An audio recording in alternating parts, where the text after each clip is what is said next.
Halo teman-teman, apa kabar semuanya? Semoga dalam keadaan sehat-sehat selalu dan tidak kurang suatu apapun. Di awal-awal perjalanan materi ini, kita akan membahas mengenai struktur dokumen daripada HTML.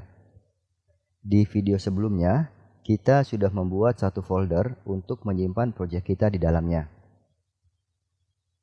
Di sini kita sudah memiliki satu file dengan nama index.html di folder tutorial HTML. Folder ini adalah folder root dari proyek kita. Seperti apa yang pernah saya sampaikan di episode sebelumnya, bahwa indeks pada HTML akan menjadi halaman pertama yang akan dimunculkan setiap kali user mengakses website kita. Setiap website memiliki index.html karena cara server menampilkan halaman utama website adalah dengan mencari halaman index.html, kemudian server akan mengirim ulang untuk ditampilkan di browser. Di halaman HTML ini kita harus menyisipkan tag-tag HTML. Tag HTML terdiri dari dua bagian utama, yaitu tag pembuka dan tag penutup. Memang ada beberapa tag pengecualian yang tidak memiliki tag penutup, dan itu akan kita bahas di video-video selanjutnya. Untuk membuat struktur utama HTML, kita bisa ketik tanda seru, kemudian klik tab pada keyboard. Di sini akan ditampilkan struktur utama dari halaman HTML.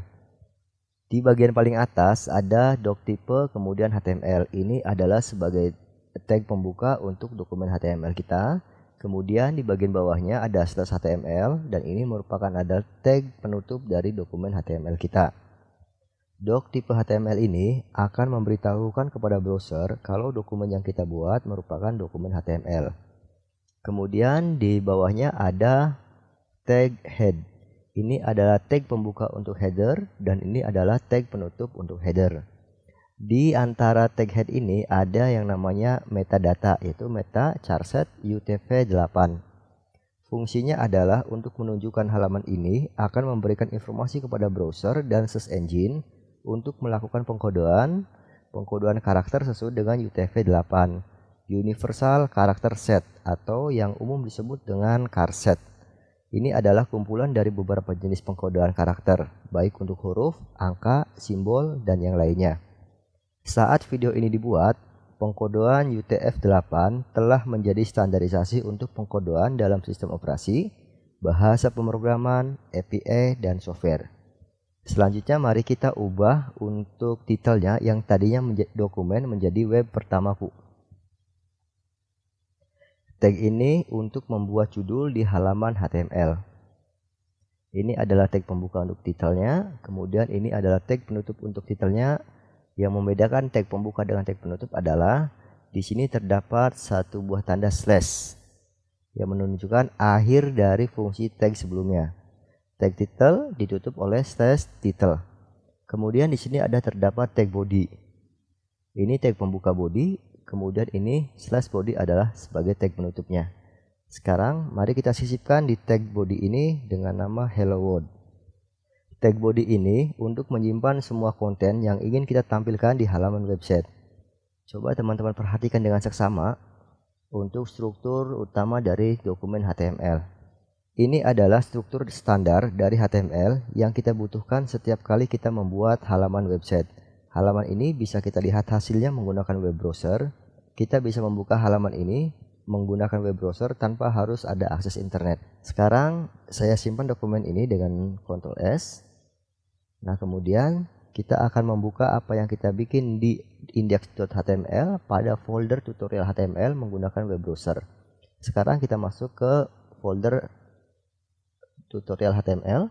Kemudian klik kanan pada index.html. Selanjutnya kita buka dengan open with. Di sini terdapat beberapa browser. Saya menggunakan Google Chrome. Teman-teman bisa memilih browser apa saja yang menjadi favorit teman-teman. Selanjutnya hasil yang kita ketik tadi akan ditampilkan oleh browser.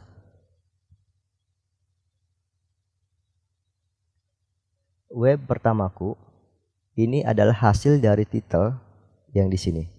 Ketika kita ubah misalkan web pertamaku 01, kemudian kita save, kita lihat perubahannya di browser dengan refresh. Maka apa yang kita ubah di titel akan berubah pula di titel halamannya. Fungsi ini untuk ditampilkan di titel dari halaman websitenya. Sekarang kita kembalikan ke posisi semula. Kita simpan, selanjutnya kita refresh. Kemudian di body kita sudah menulis hello world. Hello world akan ditampilkan di sini. Sekarang kita kecilkan dalam kondisi normal. Kondisi normalnya ada seperti ini. Ini kecil karena memang kita belum mengatur untuk ukuran fontnya, untuk ketebalannya. Ini sebagai contoh saja.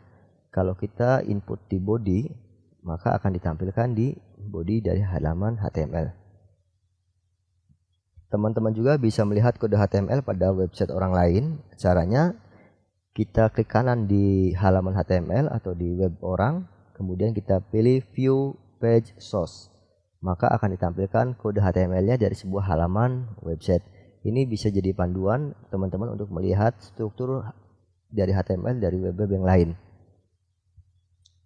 Kode HTML berupa teks murni. Walaupun kita menyisipkan kode PHP di script HTML kita, kode HTML akan ditampilkan tetap berupa kode HTML yang murni.